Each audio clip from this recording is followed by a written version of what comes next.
Good morning, everybody. It's Mike from PC Classic Cars, back with another test drive video on a frigid, freezing cold Texas morning. It's about 12 degrees outside.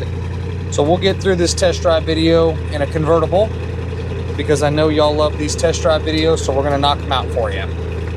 But we are in a 65 Chevrolet Impala Convertible.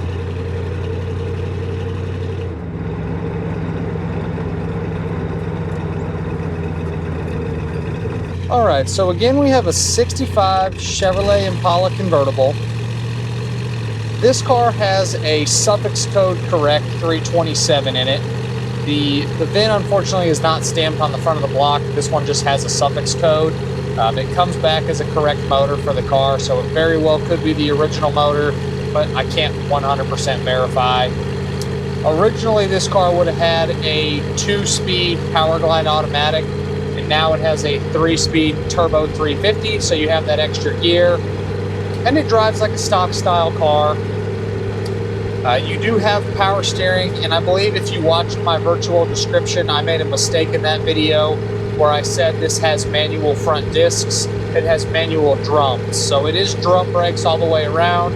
It is a manual setup, so if I was going to personally keep the car, I would definitely want to do a power front disc brake conversion on it. It's not 100% needed at the moment because the drum brakes are sorted and it does stop nice. But just for peace of mind, I would want to do a power disc brake conversion on it because these are big, heavy cars. As far as the exhaust goes, it still has manifolds. It is a dual exhaust setup. The muffler is more of a stock style muffler, so it's not a very loud car going down the road. You really hear the motor. Obviously in my video with my microphone right next to the exhaust, you're going to pick up some exhaust sound and it's going to sound louder in the video than it does in person. But going down this road, you really don't hear much of the exhaust. On the interior, it is a factory coated red interior. The seat covers front and rear, along with the door panels and the armrests, they've definitely been redone along with the rear interior panels. So the bulk of the interior, including the carpet and the mats, those have been redone. The kick panels also look nice. The dash pad also looks really good. The rest of the interior, like the hard plastics on the dash, the steering column, the steering wheel, the lower wood grain trim, all of that stuff is probably original. As you can see in the video from the back camera here, you can see the rear view mirror is pretty hazy with some surface corrosion on it, and then your back glass is also pretty difficult to see out of. So those items do have some wear. Take a look at my additional photos, you'll see what I'm talking about. But overall, the bulk items on the interior have been redone and are very clean. You do have 2 aftermarket gauges under the dash. You have an aftermarket oil pressure gauge, which works. Then you have an aftermarket temp gauge, which also does work. It has not come up yet because, again, it is the frigid, freezing weather of Texas out here today, and it's going to take a minute for this car to warm up. But the temp gauge does come up. There is a kind of a short list, or a little bit longer than a short list, of smaller items that do not work. The big ones being the heater, the blower motor is not doing anything. Your horn doesn't do anything. You have a factory AM radio that's not working, so none of that stuff is huge. And then you have a couple smaller items like the washer sprayer fluids for the wipers, the reverse lights, and then your inside turn signals are not working. As far as the bulbs go, when you turn the turn signal switch on and off, you can hear it clicking in the dash, and the outside turn signals work, just the little bulbs on the dash are not lighting up. So you do have probably a weekend's worth of little things to address. The power top, the switch under the dash does work properly. Your fuel gauge is there. The accuracy of that I do not know. And then we have the voltage. We have on our doesn't work section says voltage no. This is just a factory voltage light, so the light doesn't work. You can put an aftermarket gauge in there if you want to check your voltage. Underneath the car, it has had the floors redone, but it is a good solid car. They used correct metal when they put it in. Looks like it was welded, seam sealed, and then undercoated uniform front to back. So being a convertible, you're going to expect the floors to probably have been done at some point. But the frame rails and everything, all that stuff looks good. Inside the trunk is nice and solid. So overall, it is a good solid car. It just has had the floors done. On your exterior, it is a factory coated R1 Regal red with a white top. The paint quality is very nice. It's a big, heavy car, a big, long car.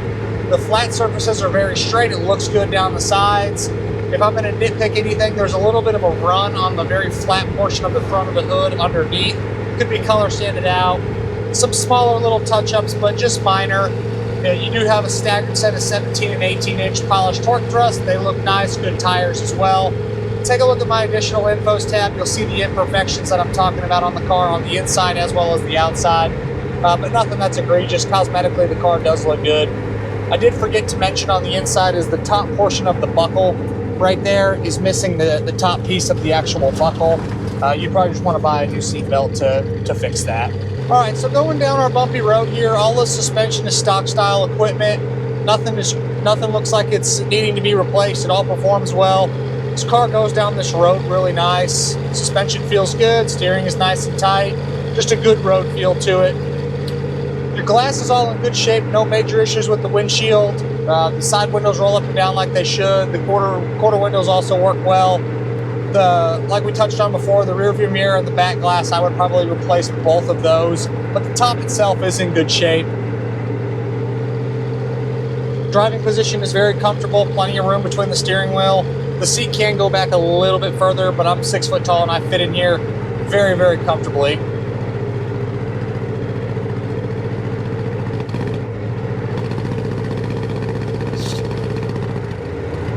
And I love a 65 Impala. I think they're one of the best looking Impalas. I love the taillights on these cars. The 65, the SSs, just the regular coupes, the convertibles, all of them are just getting very difficult to buy because they are getting very expensive. All right, after a short intermission when I ran out of fuel, we are back. 12 degrees, Texas, convertible. Not the world's best combination, but here we are. So as I was stating before, I absolutely love 65 Impalas. The taillights are one of my favorite taillights on any car. I think these are a great body style. The 65s and the 66s are great cars. They drive awesome. But the 65s just have my eye appeal. The styling on them is just great. And they're just really, really popular cars. This one being a 65 convertible, it's not a vehicle that I get regularly. They're getting harder to buy.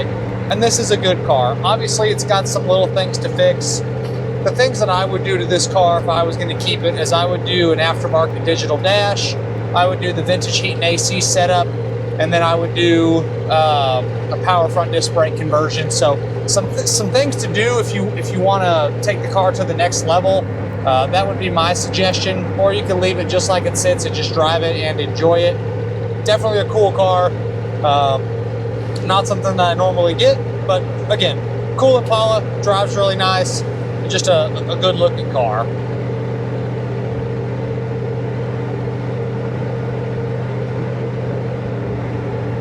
And if any of y'all care, I'm originally from Nebraska, went to school in Kansas, and when I moved to Texas, I thought I was leaving the cold weather. And here we are, freezing. I think I'd be used to it by now, living in the Midwest for my entire life. But the cold weather has followed me to Texas. And as always, I appreciate y'all stopping in to watch another one of my test drive videos. I promise I will keep doing them, even if it is freezing cold like this. I know y'all appreciate the videos. It's a lot of good information. Check out the virtual description that I do for all of my vehicles. Check out the additional infos tab with a bunch of good photos of the imperfections on this car. And we will see you guys on the next test drive video. Thanks again for watching.